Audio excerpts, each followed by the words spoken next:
আপনার কিছু হলে পরে গোটা রাজ্যে আগুন জ্বলবে, চিন্তার কিছু নেই। সারা বাংলায় প্রতিবাদের মোমবাতি নয়, প্রতিবাদের মশাল জ্বালতে হবে। এই মেয়েটা তো এই ভদ্রলোকটিকে জিআরপির কাছেও নিয়ে গেছিল। জিআরপি ছেড়ে দিল কেন? জিআরপি তো রাজ্য সরকারের অধীনে না। বাকি প্রশাসন, যেহেতু এফআইআর হয়েছে, তদন্ত হবে, বাকি কোর্টে বিচার হবে। আর আমার বিশ্বাস এই মেয়েটার সাজা হবে, এই মেয়েটার হাজত বাস হবে। এটা শুভেন্দু চেষ্টা করছে বাংলায় দাঙ্গা লাগাতে। যদি দাঙ্গা লাগায়, আপনি হিন্দু হোক বা মুসলমান হোক, সেই দাঙ্গার আঁচ, সেই দাঙ্গার তাপ কিন্তু আপনার বাড়ি, আপনার পরিবারেও লাগবে। মুসা টিভির যত দর্শকের কাছে আমার আওয়াজ পৌঁছচ্ছে, তাদেরকে অনুরোধ করব। তাই আমি পরিষ্কার ভাষায় বলছি, বিজেপি দাঙ্গা লাগাতে চাইছে। বিজেপি একটা ছক কষেছে, কিছু ছেলেকে দিয়ে বাংলার বিভিন্ন মসজিদে গিয়ে শুয়োরের মাংস ফেলিয়ে দেবে। কিন্তু বুঝে গেছে 26-এ যদি 30টা আসন বিজেপি না পায়, অমিত শাহ, ইডি আর সিবিআই কে দিয়ে শুভেন্দুকে অ্যারেস্ট করিয়ে দেবে। রিপাবলিক বাংলা আর রিপাবলিক বাংলার সঞ্চালক ময়ূর রঞ্জন ঘোষ অবিলম্বে ছি রিপাবলিক বাংলা ছি। পশ্চিমবঙ্গে ইসলামোফোবিয়া কাজ করছে না। পশ্চিমবঙ্গ ধর্মনিরপেক্ষ রাজ্য, এটা মমতা ব্যানার্জির বাংলা। এখানে হিন্দু মুসলিমের মধ্যে কোনো বিদ্বেষ নেই, কোনো ভাগাভাগি নেই। কিন্তু শুভেন্দু অধিকারীর মতো কিছু উন্মাদ কিছু মানুষের মনে এতটা বিষ ঢেলে দিয়েছে যে এই সব ঘটনা ঘটছে। আমি এই কে ঠিক কে ভুল সেটা বিচার করবে প্রশাসন, সেটা বিচার করবে পুলিশ। কিন্তু এই যে ঘটনাটা ঘটেছে, এই ভিডিও আমিও দেখেছি, সবাই দেখেছেন, এটা নিয়ে আমি বিস্তারিত আলোচনাও করেছি বিভিন্ন জায়গায়। আজকের দিনে গ্রামের মানুষ যারা আছেন, যে ভদ্রলোকটির গায়ে হাত তুলেছেন এই মেয়েটা, এই বয়সী মানুষরা সারা জীবন চাষবাসের কাজ করেছে, প্রান্তিক গ্রামের বাংলার মানুষ, আর সারা জীবন ছোট ফোন ব্যবহার করেছে।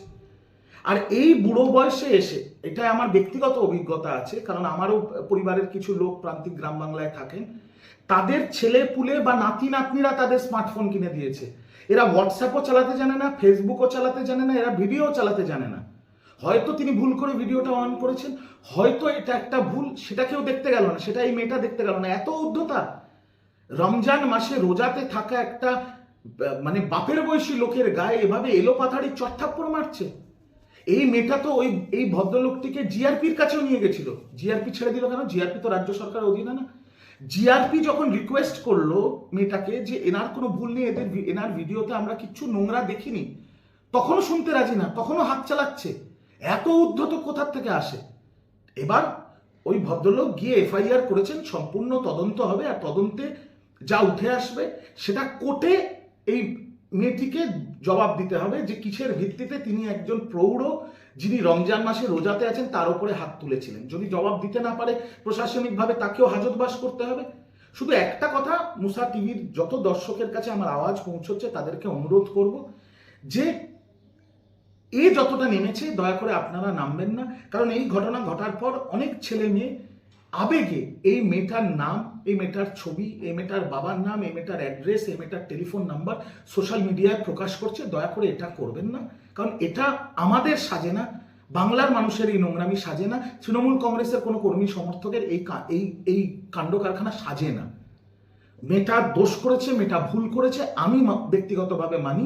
বাকি প্রশাসন, যেহেতু এফআইআর হয়েছে, তদন্ত হবে, বাকি কোর্টে বিচার হবে। আর আমার বিশ্বাস এই মেয়েটার সাজা হবে, এই মেয়েটার হাজত বাস হবে।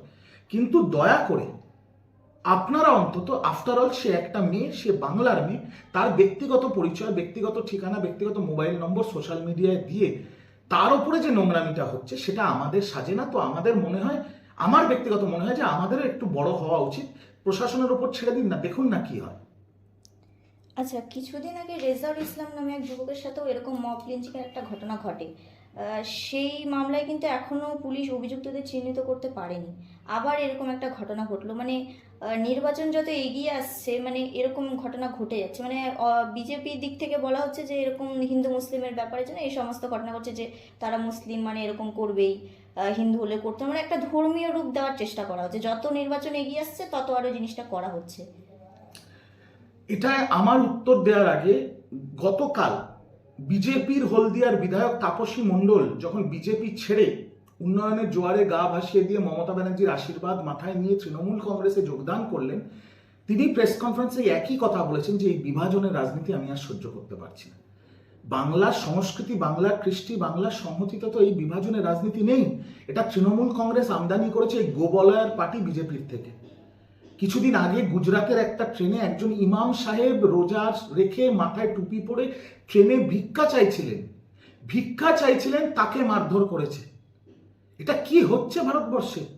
আমরা গোবলায় দেখেছি মুসলমান গরিব প্রৌঢ়রা তাদের পেট চালানোর জন্য ছাগলের মাংস গাড়িতে করে নিয়ে যাচ্ছে, সেটাকে গরুর মাংস বলে তাদের খুন করে জ্যান্ত জ্বালিয়ে দেওয়া হয়েছে। এটা কি হচ্ছে এই দেশে?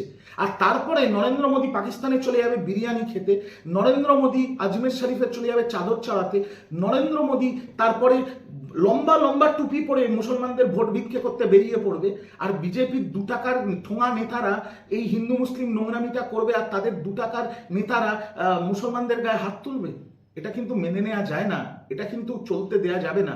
আমি পরিষ্কার ভাষায় মুসা টিভির সকল দর্শকদের অনুরোধ করব, আপনার পাড়া, আপনার অঞ্চল, আপনার ওয়ার্ড, আপনার বিধানসভাকে শান্ত এবং ধর্মনিরপেক্ষ রাখার দায়িত্ব আপনাদের।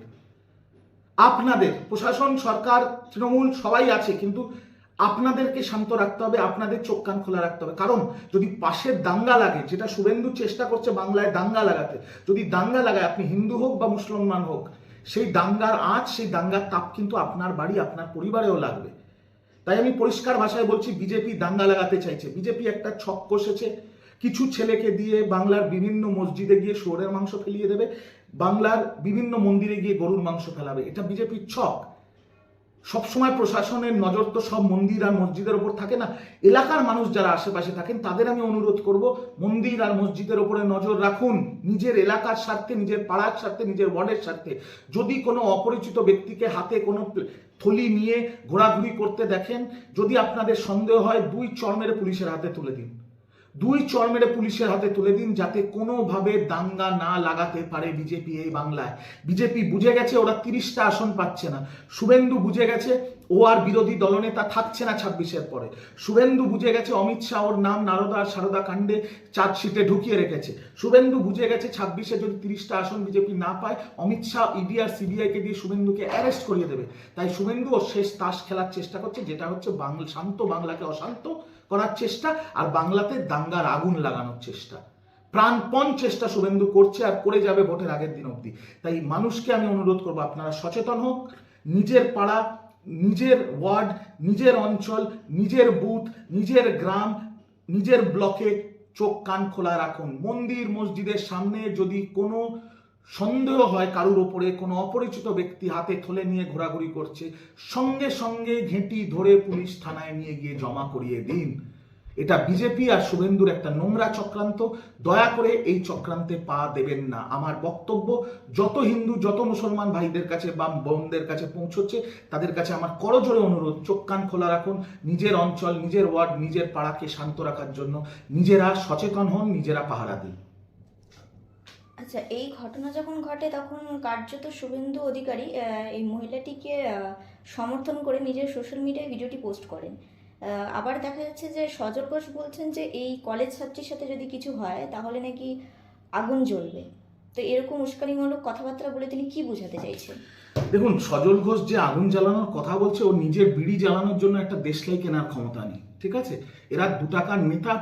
শুধু কলকাতা পৌরসভায় 141টা কাউন্সিলর মধ্যে ও মাত্র একটা কাউন্সিলর।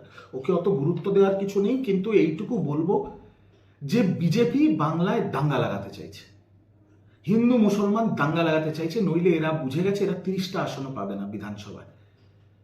তাই দয়া করে হিন্দু ভাইদের বলবো, বোনেদের বলবো, মুসলমান ভাই বোনেদের বলবো, এদের ফাঁদে পা দেবেন না।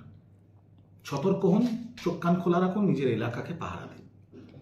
আচ্ছা, আগে আমরা সংবাদ মাধ্যমে শুনতাম যে এই সমস্ত ঘটনা উত্তরপ্রদেশ কিংবা বিহারের দিকে ঘটছে, এখন বাংলার মাটিতে এই সমস্ত ঘটনা ঘটছে। কেন ঘটছে? মানে আস্তে আস্তে এই সমস্ত ধর্মের দিক টেনে নেওয়া, ইয়ে করা, এগুলো সব নির্বাচনের আগে আরো বেশি করে ঘটছে। হ্যাঁ, তার কারণটা তো আমি আপনাদের বারংবারই বলছি যে তার কারণটা হচ্ছে বিজেপির মুখে কোনো বাংলা নিয়ে কথা নেই, বাঙালি নিয়ে কথা নেই। আর বাঙালি মানে আমি বলছি সেই সকল মানুষ যাদের জন্মস্থান, যাদের কর্মস্থান বাংলা।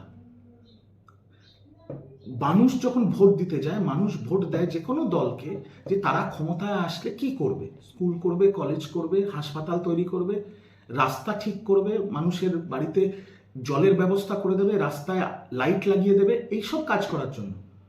যে কাজটা শাসক দল তৃণমূল কংগ্রেস করছে। আর বিজেপি যে প্রধান বিরোধী দল, তাদের মুখে স্কুল, কলেজ, হাসপাতাল, রাস্তা, আলো, জল, এই মানুষ কেন্দ্রিক কোনো কথা নেই। এরা জনবিরোধী, ধর্ম বিদ্বেষী একটা দল। এদের শুধু একটাই কথা, মুসলমানকে গালাগাল দাও, ইসলামকে গালাগাল দাও, ধর্মকে গালাগাল দাও, আর ধর্মকে নিয়ে কটাক্ষ করো।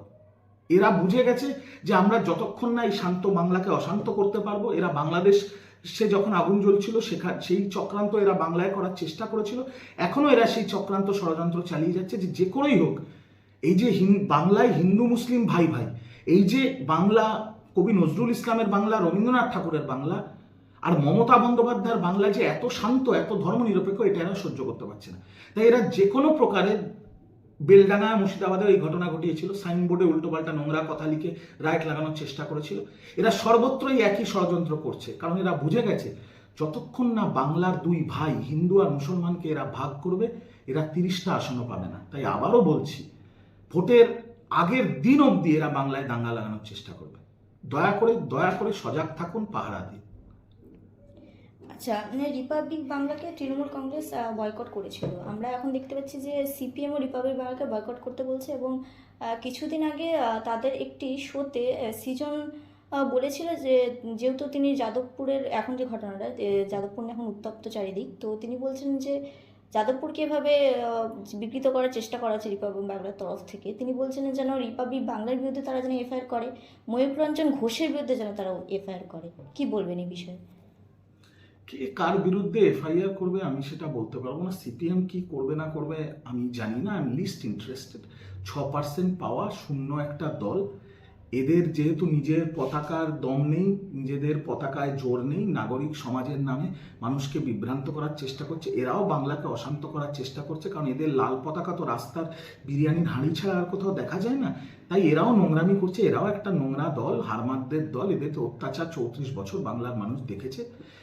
তো এদের কোনো কিছুতেই আমার কোনো রকম বিশ্বাস নেই। বাট হ্যাঁ, রিপাবলিক বাংলা আর রিপাবলিক বাংলার সঞ্চালক ময়ূররঞ্জন ঘোষ, এরা বিজেপির হাতে তামাক খেয়ে, আমি জানি না এদের মাইনা পার্টি অফিস থেকে, বিজেপির পার্টি অফিস থেকে আসে না রিপাবলিক চ্যানেল থেকে আসে, কোনটা আমি জানি না, কিন্তু এরা যেভাবে ধর্মের বিষ ছড়াচ্ছে, দৈনন্দিন 6টা থেকে 9টা অবধি খাপ পঞ্চায়েত বসিয়ে, অত্যন্ত নোংরা, অত্যন্ত নোংরা, অত্যন্ত নোংরা। এটা বাংলা বলে, মমতা ব্যানার্জির বাংলা, এখানে গণতন্ত্র আছে বলে এরা এখনো চ্যানেল চালিয়ে যাচ্ছে। উত্তরপ্রদেশে দেখছেন না কিভাবে সাংবাদিকদের খুন করা হচ্ছে। এটা যদি এরা উত্তরপ্রদেশে করতো, এতদিন এদের অফিসেও বুলডোজার চলে যেত, আর ময়ূররঞ্জন ঘোষকেও বাংলাদেশে ওয়ান ওয়ে টিকিট দিয়ে পাঠিয়ে দেওয়া হতো। তো আমি এখনো রিপাবলিক বাংলার ময়ূররঞ্জন ঘোষকে বলবো, বাংলা নিয়ে কথা বলো, বাঙালি নিয়ে কথা বলো। যদি প্রশাসন সরকার ভুল করে প্রশ্ন করাটা তো সাংবাদিকের কর্তব্য, কিন্তু একতরফা এই যে বিজেপির দালালি, এটা বন্ধ করো। এটা দৃষ্টিকটু শুধু নয়, তুমি যে প্রফেশনে আছো তার অপমান করছো তুমি রোজ। অত্যন্ত নোংরা রাজনীতি হচ্ছে। এটা কোনো সাংবাদিকতা হচ্ছে না, এটা নির্লজ্জ বিজেপির দালালি হচ্ছে। এগুলো বন্ধ হওয়া উচিত অবিলম্বে। ছি ছি ছি ছি ছি, রিপাবলিক বাংলা ছি।